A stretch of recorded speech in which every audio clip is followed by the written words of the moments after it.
하나님의 말씀 욥기서 29장 말씀입니다. 욥이 또 비사를 들어 가로되 이제 욥이 먼저 자신이 하나님의 시험으로 몰락하기 전에 영화로웠던 시절을 회상하는데요. 내가 이전 달과 하나님이 나를 보호하시던 날에 지내던 것 같이 되었으면, 이전 달이라는 것은 지난 날들, 비참한 지금 상황과 비교했을 때 영화로웠던 과거를 가리킵니다. 그래서 하나님의 종을 향한 하나님의 특별한 보살핌, 지켜주심, 이것이 하나님이 아니하다, 지켜주시다, 나를 보호하신다, 이런 날이죠. 결국 욥은 자신의 과거가 매우 영화로웠음과 그것이 오직 하나님의 도우심으로 인한 것이었다는 것을 고백함으로써 인생의 행복, 불행을 좌우하시는 하나님의 주권을 인정하고 있는 것이고요. 그때는 그의 등불이 내 머리에 비치었고 내가 그 강명을 힘입어 흑암에 행하였었느니라. 하나님의 축복과 돌보심을 상징합니다. 하나님의 임재하심, 하나님의 말씀을 상징하기도 하는데요.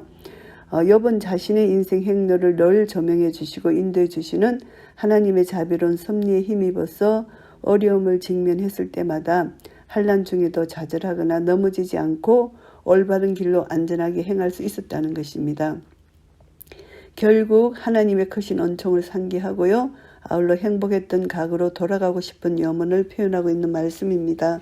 나의 강장하던 날과 같이 지내었으면 그때는 하나님의 우정이 내 장막위에 있었으며, 이 강장하던 날은 수확기, 수확물을 결실하는 가을의 계절을 말합니다.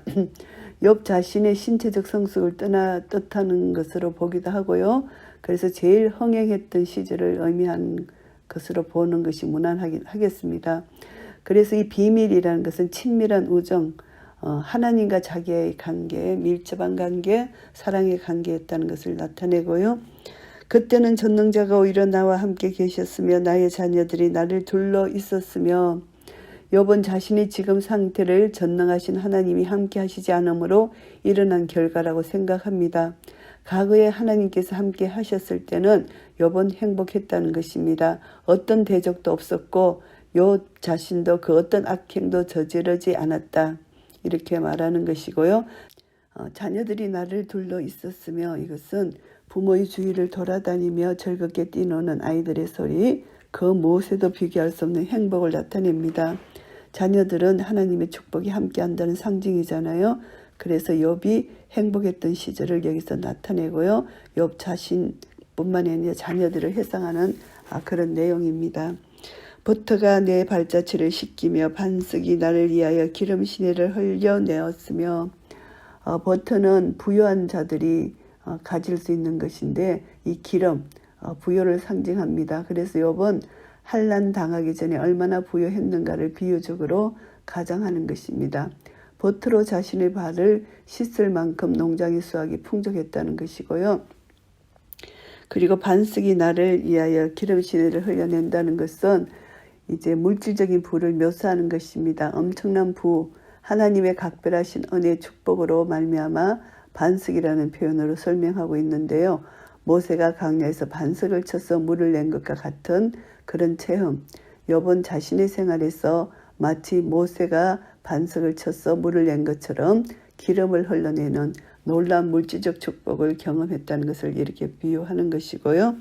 그때는 내가 나가서 성문에 이르기도 하며 내 자리를 거리에 베풀기도 하였었느니라. 성문은 사회적 지위가 높았다는 사실을 의미합니다. 욥이 부자였기 때문만이 아니고 이웃의 어려운 사정을 돌아보고 그들을 구제했던 욥의 국률 자비 때문인 것입니다. 그래서 불의를 용납하지 않고 엄히 다스리는 공의로움 때문이기도 합니다. 그래서 자리를 거리에 베풀기도 했다는 것은 욥의 공적 지위가 그 지역에서 매우 높았음을 보여주는 것이고요. 나를 보고 소년들은 숨으며 노인들은 일어나서 쓰며, 젊은이들은 욥에 대한 존경심으로 자리를 비키는 태도를 여기서 묘사하고요. 노인들은 일어나서 쓰며, 이것은 욥보다 연장자인 노인들일지라도 그대로 앉아있지 않고 자리에서 일어나는 태도로서 욥에게 경의를 표했음을 보여주는 말씀이고요. 방백들은 말을 참고 손으로 입을 가리우며 자기들의 손을 입에 대었다. 이것은 주의를 환기시켜 조용히 경청하는 모습을 상징합니다. 그래서 욥의 말에 주의를 기울이는 모습을 여기서 나타내고요. 기인들은 소리를 그만이 그 혀가 입천장에 붙었었느니라. 기인들이 침묵을 유지한다는 것입니다. 욥의 말을 진지하게 듣고 있다는 것이죠. 그 혀가 입천장에 붙었다는 것은 욥에 대한 존경심으로 인해서 철저한 침묵을 지키는 것을 가장하게 표현한 말이고요. 귀가 들은 적 나를 위하여 축복하고 눈이 본 적 나를 위하여 증거하였으나니 누구든지 나의 말을 들은 사람은 모두 나를 축복하였다, 이런 뜻입니다. 누구든지 나를 본 사람은 모두 나에게 선한 증거를 하였다, 이런 말씀입니다. 결국은 욥에 대한 주위 사람들의 진심에서 우러나온 찬사를 여기서 나타냅니다. 이러한 칭찬과 인정은 욥의 사회적 명망이 모든 사람들에게 널리 인식되었다는 사실을 알게 해주는 것이고요. 이는 내가 부르짖는 빈민과 도와줄 자 없는 고아를 건졌음이라. 욥은 빈민과 고아, 가부, 다른 사람들의 도움이 반드시 필요한 이웃이잖아요. 이들에게 특별한 관심을 가지고 이들을 도왔다는 것입니다. 망하게 된 자도 나를 위하여 복을 빌었으며 가부의 마음이 나로 인하여 기뻐 노래하여 섰었느니라. 망하게 된 자, 이것은 이스라엘 사회에서 전통적으로 구제의 대상이었던 대표적 무리들을 욥이 돌봤음을 여기서 말하는 것이고요. 욥은 마치 이스라엘이 고대했던 이상적인 왕과 같은 직무를 행하고 있는 것입니다. 가난한 자를 신원하고 궁핍한 자를 구제하고 그의 백성들로부터 칭송을 듣는 왕 같은 행동을 한 것입니다. 내가 의로 옷을 삼아 입었으며 나의 공의는 도포와 면류관 같았었느니라. 욥에 대한 존경은 권력이나 부귀 등으로 말미암아 억지 예우가 아니라 하나님과 사람 앞에서 의와 공의를 실현한 데 대한 자연스러운 결과로 주어졌다는 것입니다. 공의는 도포와 면류관 같았다는 것은 욥 과거 자신의 신분이 어떠했는가를 암시합니다. 그리고 자신이 베풀었던 공의가 입고 있었던 간복의 위험스러운 모습처럼 명백히 드러났다고 말하고 있는 것이고요. 나는 소경의 눈도 되고 절뚝발이의 발도 되고 결국은 욥이 베푼 공의, 훗날 율법에 정해진 범위, 압제당하는 자, 고아, 가부, 빈궁한 자, 이런 자에게 한정되지 않고 부정한 자로서 취급되던 소경, 절뚝발이 등 소외 계층까지 포함한 포괄적인 선의를 베풀었다. 이것을 말씀합니다. 소경의 눈, 절뚝발이의 발, 이렇게 표현한 것이죠. 욥은 저들에게 무엇이 필요한 것인가를 정확히 알고 도움을 주었다는 것이고요. 사회적으로 무능력한 사람들에게 대한 감상적인 연민이 아니라 이 욥이 행한 것은 하나님의 공의, 하나님의 사랑, 이것을 행했다는 것입니다. 그래서 욥은 이 사회적으로 무능력한 자를 도와줬다는 것이고요. 빈궁한 자의 아비도 되며 생수한 자의 일을 사실하여 주었으며, 빈궁한 자의 아비가 되었다. 이것은 욥은 지도자로서 자신의 직무를 단지 법정에서 저들의 변호자가 되는 것으로 끝내지 않고 빈궁한 자들의 처지를 세심하게 헤아려주는 아버지 역할까지 감당했다는 것입니다. 그래서 욥이 의식적 종교적 의무에 초점을 맞추지 않고 고난당하는 이웃의 구체적인 요구에 눈을 돌리고 있다는 사실을 여기서 말씀합니다.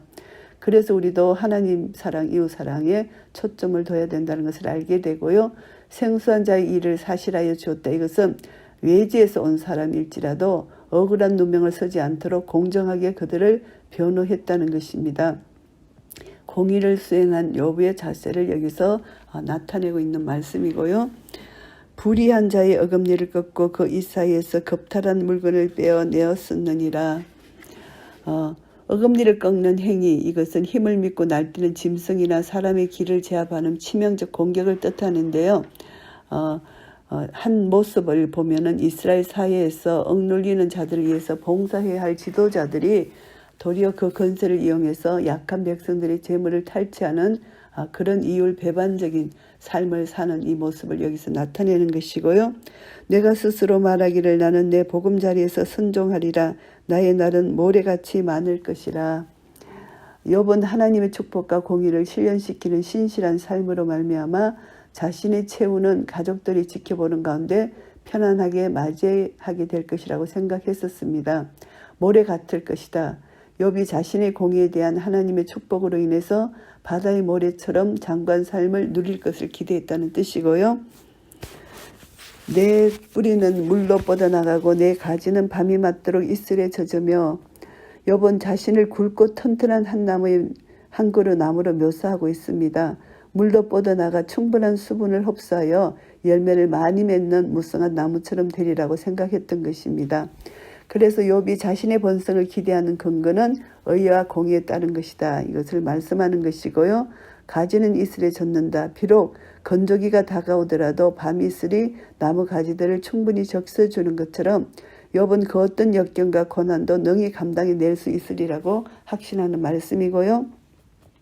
내 영광은 내게 새로워지고 내 할은 내 손에서 날로 강하여 지느니라 하였었노라. 하나님의 축복에 대한 기대감이 다른 표현으로 계속 표현되고 있습니다. 하나님의 은총과 욥 자신의 올바른 삶을 인하여 영예가 더욱 새로워진다는 뜻입니다. 욥의 내적 자아가 날로 새로워지는 것으로 해석하고요. 내 할은 날로 강하다. 욥은 활력있고 건강한 삶, 자신의 명예와 권위가 성장하는 내적 외적 성숙을 소망했다. 이것을 알 수가 있고요. 무리는 내 말을 들으며 나의 가르치기를 잠잠히 기다리다가 이제 욥이 무리 중에 말을 하면 사람들은 깊은 존경심을 가지고 조용히 그 가르침을 받아들였던 것입니다. 그래서 욥의 모습은 곧 그 마을을 이끄는 지도자였다는 것을 나타내고요. 내가 말한 후에 그들이 말을 내지 못하였으나니 나의 말이 그들에게 이슬같이 됨이니라.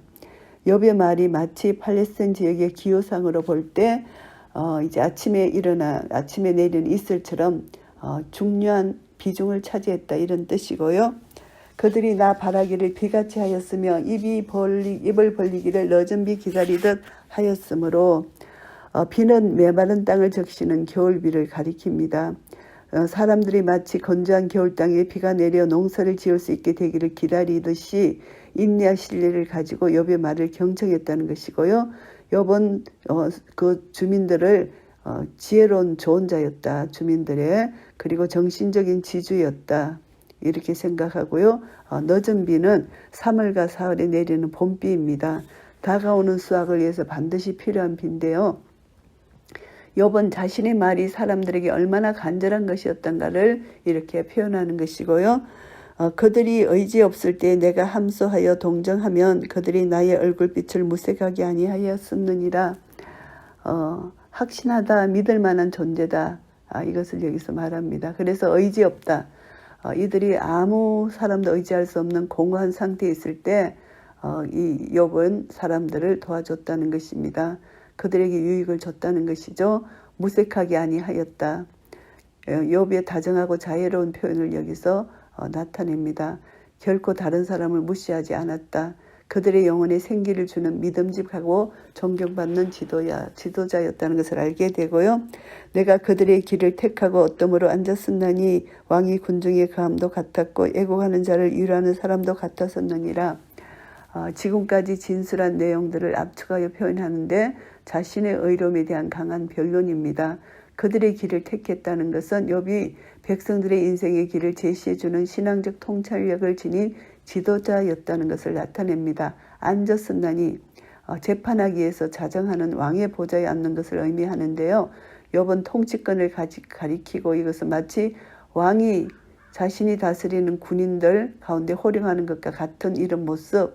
그러나 욥의 직무는 그 백성들에 대해서 결정을 내리는 그런 것만이 아니고 욥은 백성들을 위로하는 자였다. 이것을 나타냅니다. 29장 말씀, 욥기서 29장 말씀을 정리하겠습니다. 과거를 회상하는 욥의 모습입니다. 그래서 욥은 과거의 회상 중에 첫 부분으로 1절부터 6절까지는 하나님으로부터 보호를 받았고 교제하던 때의 축복을 회상하는 단락인데요. 하나님은 과연 어떤 분이셨는가 살펴보면은 욥이 생각하는 하나님은 과거에 욥이 하나님을 생각하는데 하나님은 욥을 보호하신 분이었다. 하나님께서 욥을 산울로 두르셨다 이렇게 표현을 합니다. 그래서 하나님의 보호를 받던 과거에 대해서 기쁜 동경심을 가지고 있습니다. 현재의 고난에 대해서 몹시 불만을 느끼고 있음을 또 나타내는 말씀이기도 하고요. 그리고 욥의 하나님은 친구처럼 욥과 교제하신 분이다 이렇게 해상을 합니다. 그래서 하나님의 우정이 자신의 장막에 있었다고 고백을 하고 친구처럼 자유롭게 친교를 나누셨다는 것이죠. 하나님과 우정을 나눴던 욥은 자신이 한때 하나님의 뜻과 마음을 잘 이해해서 가난한 자에게 사랑의 구제 공의를 행했다 이렇게 고백하고 있고요. 또 하나님은 함께 하신 분이었다. 하나님의 임재를 강하게 나타내는 말입니다. 욥이 풍부했을 때 부유했을 때 욥의 삶에서 그 하나님 안에서 안위를 얻었다. 하나님의 언총 속에서 평강을 얻었다는 뜻입니다. 그래서 하나님께서 욥과 함께 하셨기 때문이라고 간증하고 있습니다. 그래서 어떠한 역경에 처하더라도 우리 성도들도 하나님의 구원과 하나님이 우리에게 함께 하셨다는 그 은혜를 바라고 신뢰하는 자세를 가지는 것이 중요하다는 것을 교훈받게 되고요. 7절부터 17절까지는 칭송과 존경에 대한 회고입니다. 사람들로부터 칭송과 존경을 받았다. 욥이 그것을 회고합니다. 욥은 힘없고 불쌍한 자들을 도와주었던 자였고 고아와 가부를 특별한 보호의 대상으로 간주했고요. 빈궁하고 억울한 사람들의 대변인으로 공의를 실현했던 자입니다. 그래서 욥은 이런 자들을 도와줬기 때문에 모든 사람으로부터 존경을 받았다는 것을 회상합니다. 범죄한 인간이 하나님께 내세울 수 있는 의는 아무것도 없지만 모든 인간은 예수 그리스도의 의를 통해서 하나님 앞에 담대히 설 수 있는 것입니다. 욥이 이것을 행한 것은 자기 의라기보다 하나님 말씀을 순종하고 하나님과 교제함으로 하나님으로부터 공급받은 힘으로 했다고 볼 수가 있고요. 구원받은 성도의 마땅한 의무는 가난하고 버림받은 자들을 도와주는 것, 그리고 사랑의 구제, 공의의 실천이 중요하다는 것을 깨닫게 되고요. 18절부터 25절까지는 지도자적 삶에 대한 회고입니다. 하나님과의 관계를 회고했고, 그리고 자기가 이때 또 부유했고, 자기가 강장했을 때 사람들로부터 칭송과 존경을 받았다는 것을 회고했고, 이제 마지막으로 과거 자신의 지도자의 삶을 돌아보고 있습니다. 욥이 과거에 번영, 칭송을 한 몸에 누렸던 영예로운 지도자였다는 것입니다. 욥은 의롭고 정직한 삶을 통해서 자신이 장수하고 영예를 누린다는 확신을 가지고 있었습니다. 그러나 지금의 욥은 아무것도 가진 것이 없는 자고 또 하나님과 교제까지 단절돼 버린 소망 없는 자 같은 욥의 모습이잖아요. 그래서 과거에 누렸던 번영을 언급하고 현재 욥의 비통함이 얼마나 무거운 것인지를 드러내고 있습니다. 욥은 지도자로서의 의견이 갈릴 때마다 최종 판결을 내렸고 사람들은 욥의 답변을 기다리고 했다는 것입니다. 그래서 지도자가 누렸던 삶에 대한 해고를 하는 것이죠. 이것을 통해서 우리는 어떤 교훈을 받을 수 있나 하면은 지도자들은 백성들의 필요에 따라서 도움을 주고 위로를 제공해 줘야 된다는 것을 알게 되고요. 그래서 지도자는 말만 하는 것이 아니라 구체적으로 사랑의 행위를 행해야 된다는 것을 알게 됩니다. 우리는 연약한 자의 지도자로서 그리고 힘들고 어려운 이 세상에 고아와 가부 그리고 나그네 이런 사람들의 우리는 지도자로서 그들을 도울 수 있는 위로자로서 사랑의 공급자로서 하나님께서 우리를 부르셨고 무엇보다 복음을 듣지 못하고 죽어가는 영혼들을 우리에게 복음 전도자로 부르신 하나님의 마음 하나님 뜻을 우리가 깨달아 안다면 우리는 우리 자신에게 부어주신 하나님의 은혜 죄에서 사망으로 죽을 수밖에 없는 우리를 하나님께서 생명으로 우리를 불의한 자를 어렵다 칭해 주신 하나님의 사랑을 다시 한번 기억하고 우리를 통해서 이루시고자 한 하나님의 뜻이 하늘에서 이루신 것처럼 이 땅에서 이루어지기를 원하시는 하나님의 뜻을 우리가 알고 하나님을 의지하고 하나님을 믿고 하나님의 말씀에 순종하여 나아가서 하나님의 놀라운 의를 이룰 때 내 안에 계신 예수 그리스도가 나를 통하여 나타나게 되고 이 어두운 세상이 빛과 소금으로 변할 것입니다. 우리를 통하여 아직도 예수 믿지 않는 자들이 하나님께로 인도될 것입니다. 우리 주 예수 그리스도의 은혜와 평강이 우리 모두에게 임하게 될 것입니다. 하나님 나라를 누리게 될 것입니다. 하나님 나라의 평강 희락이 누려지고 그것이 증거되는 많은 자들에게 나누시는 한 분 한 분 되시기를 예수 그리스도 이름으로 축복합니다. 아멘.